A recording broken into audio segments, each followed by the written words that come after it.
Hi, and welcome to the Cisco Meraki tutorial. This time we're going to talk about social density insights with Meraki NV and Cisco DNA Spaces. So the health crisis that we're facing across the world right now has forced all companies of all sizes to transform the way they work. And Cisco has several solutions for these kinds of situations. Primarily, they have been focused on actually letting people work remotely and securely for a while now. But many lines of business are not possible to be performed remotely.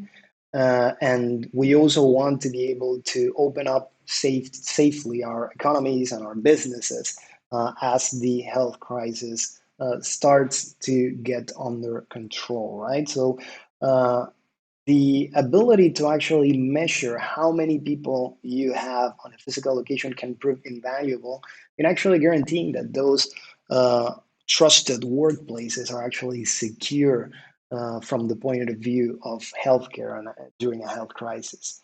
Now, Meraki MV can offer significant insights when it comes to this because of their embedded machine learning capabilities that allow them to detect the amount of people that any one camera is looking at any one time, right? So you are able to get a rough idea of the amount of people that you have concentrated in a specific area of a building or in a building using those capabilities.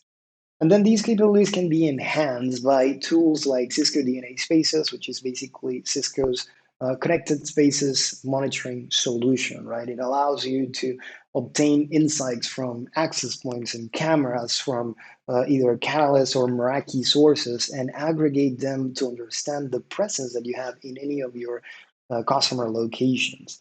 And then Cisco DNA Spaces allows you to actually define rules on how people should be moving for them to be counted positively or negatively. That is, add a person in the building whenever they cross a tripwire, so to speak, and subtract them whenever they cross that same tripwire in the opposite direction, right? Which is basically an exit. Now we're going to do a quick demo of what this actually looks like. We're going to go over here to my Cisco DNA Spaces dashboard. The first thing you're going to want to do is to actually set up your, right? So for that, you can go to the three bars menu over here, to setup, select camera. Now to connect DNA Spaces to your Meraki dashboard, you're going to need an API key. And then you can generate that from your Meraki dashboard. In case you don't know how to do that, here we have the Meraki dashboard open. You can go to the link at the top right where you can see your username and then click on my profile, right? I'm going to open that new tab. And then from your profile, you're actually able to scroll down and there's a section that says API access, right? From there, you can generate a new API key that you can then input into your Cisco DNA Spaces dashboard, right? So when I go back, I input that, and then it's going to import my organization and any networks that I choose to be imported. In this case, I'm importing only 3 networks. Then it's going to also generate an MQTT configuration that your cameras are going to use to stream their people counting data, right? And then you also need to define a tripwire for exit and entry into your camera. So I can click on this draw tripwire section, and then I select the camera that I want to set up the tripwire for. It's going to take a couple of seconds to actually pull the video feed of that camera. So just very tightly.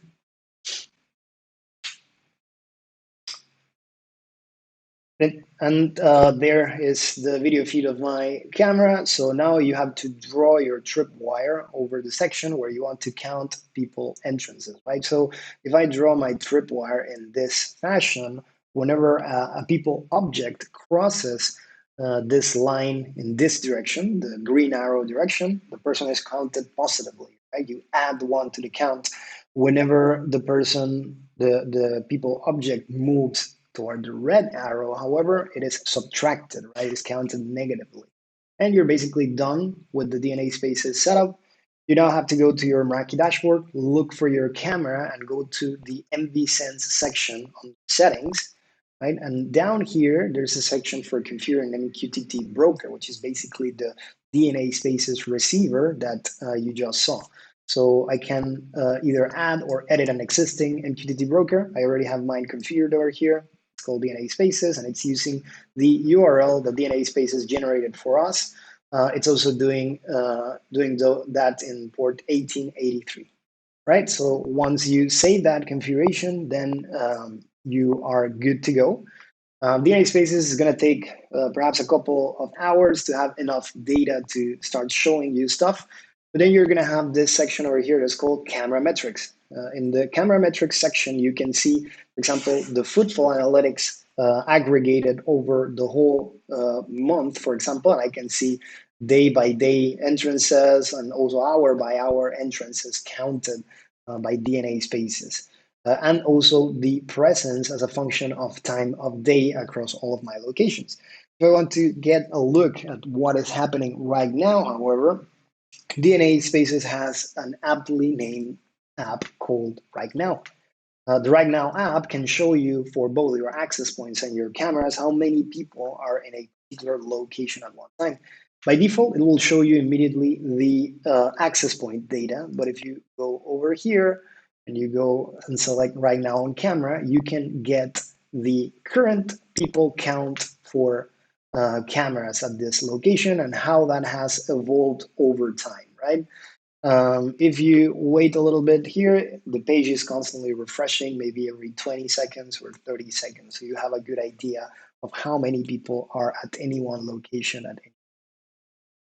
And that's basically it. It's fairly simple, as you can see, the setup.